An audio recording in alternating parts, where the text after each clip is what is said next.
안녕하세요. 빅머니의 권미란입니다. 애플 쇼크로 많이 거론되고 있는 인물이 있습니다. 바로 이 시대 가치 투자의 대가 워런 버핏입니다.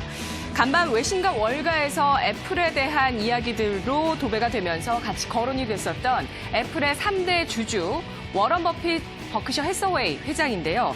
워런 버핏은 간밤 하루 사이에만 애플과 항공주 지분에서 날린 돈만 40억 달러 이상, 우리 돈으로 4조 5천억 원이 넘는 것으로 추정이 되고 있습니다. 그리고 여기 보시다시피 손실액의 대부분은 애플에서 나오고 있고요. 38억에서 39억 달러가량이 손실로 나오고 있다고 하는데요. 버핏은 가치 투자자로 유명한 만큼 그동안 유별나게 IT주에 대해서는 대규모 투자를 깊이 해온 성향이 있었습니다. 자신이 잘 모르는 데는 투자하지 않겠다는 자신의 투자 원칙 때문이죠. 2011년에 IBM에 대거 투자했던 것을 제외하면 이러한 IT주에 대한 투자는 그동안 전무했었는데요. 아마존과 구글을 과소평가했던 것은 나의 실수였다. 최근 그가 했던 고백도 굉장히 유명한 일화입니다. 그러던 그가 2016년부터 애플의 지분을 사 모으기 시작했는데요. 지난해 5월에도 애플은 놀라운 회사라면서 미국의 수익성 2위 기업보다 2배를 더 버는 회사라고 코멘트를 하면서 지난해 1분기에도 7,500만 주를 더 늘렸다고 방송에서 이야기하기도 했습니다. 그는 애플을 IT 기업이라기보다도 필수 소비재로 분류하면서 접근을 하고 있는데요. 그런 그는 현재 어떤 표정을 짓고 있을까요? 이렇게 위기의식이 나타나고 있는 성장주, 결국엔 IT주일 수밖에 없는 또 이 애플에 대해서 어떻게 대응하려는 계획을 현재 세우고 있을까요? 한때 혁신의 아이콘으로 추앙받던 애플에 대해서 간밤 월가의 호평이 쏟아졌습니다. 골드만삭스는 애플을 보면서 한때 과거 몰락했었던 휴대폰 왕국이었던 노키아를 떠올렸고 또 헤지펀드 트레이더 더그카스는 모든 것은 제철이 있다면서 하이엔드 스마트폰 시대는 끝났다고 코멘트하기도 했습니다. 애플의 운명은 과연 어디로 가는 것일까요? 이대로 위기를 겪고 몰락을 하게 될까요? 아니면 다시 한번 애플의 브랜드 파워를 입증해 줄 수 있을까요?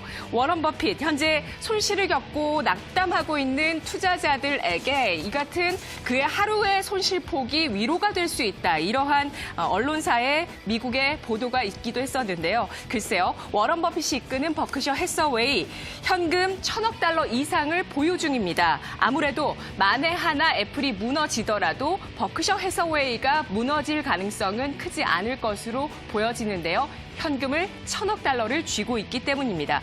워런 버핏이 현재 버크셔 해서웨이를 통해서 가장 비중을 많이 싣고 있는 종목들 함께 살펴보겠습니다. 4분기 급락장의 손실 규모는 이만큼 된다고 합니다. 자, 현재 비중을 가장 많이 싣고 있는 그러한 보유주들은 애플, 필수 소비재로 접근을 했고요. 그리고 크래프트 하인즈, 케첩 기업입니다.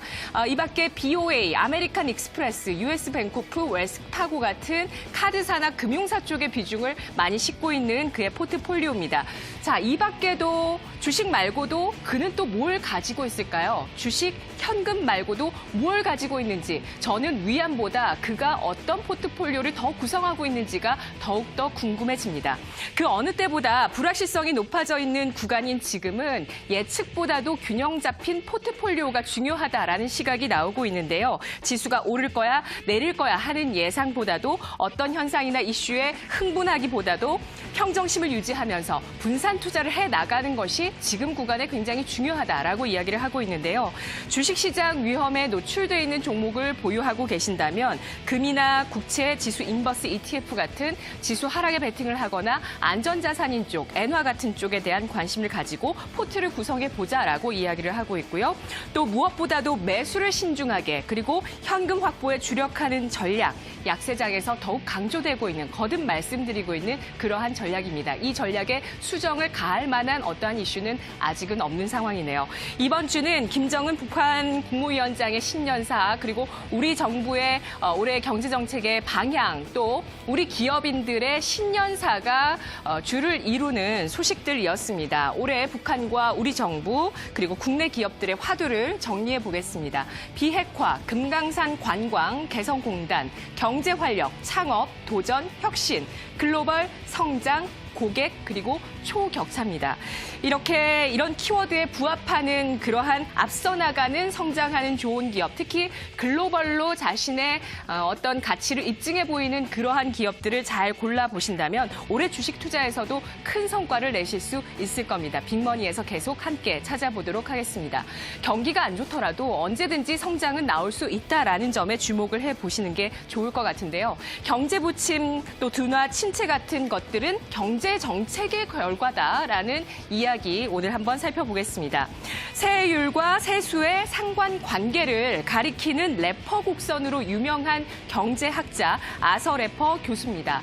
래퍼 곡선은 세율이 일정 부분까지 올라가게 되면 그 이상을 넘어서게 됐을 때 세수가 되레 감소한다라는 이론인데요. 따라서 감세와 규제 완화를 추진해서 경제 주체들에게 생산과 투자에 동기부여를 하게 된다면 성장을 촉진할 수 있다는 것이 그의 이론입니다. 경기에 다운턴 우려가 있을 때는 반드시 경제 정책 가운데 나쁜 정책은 없는지 잘 챙겨보는 것이 중요하다고 이야기하고 있는데요. 그리고 경기가 어떠하든지 언제든지 간에 정부가 감세와 규제 완화를 추진하게 된다면 결국에는 경제 성장이 일어나서 세수가 늘어나는 선순환의 과정을 이어갈 수 있다라고 그는 그렇게 보고 있습니다. 규제 최소화, 감세 정책, 우리 정부 올해 목표인 경제 활력을 위해서라도 눈여겨볼 만한 의견이 아닐까 싶습니다. 국내 1위 게임사 넥슨의 창업자 김정주 NXC 대표가 회사를 팔기로 결정했다는 소식이 또 신년에 굉장히 큰 이슈가 되고 있는데요. 그의 속내가 무엇일까요? 10조 원 규모로 키운 자신의 회사를 파는 그러한 속내 살펴보도록 하겠습니다. 옥죄는 각종 게임 산업에 대한 규제 스트레스가 있다라고 보고 있는데요.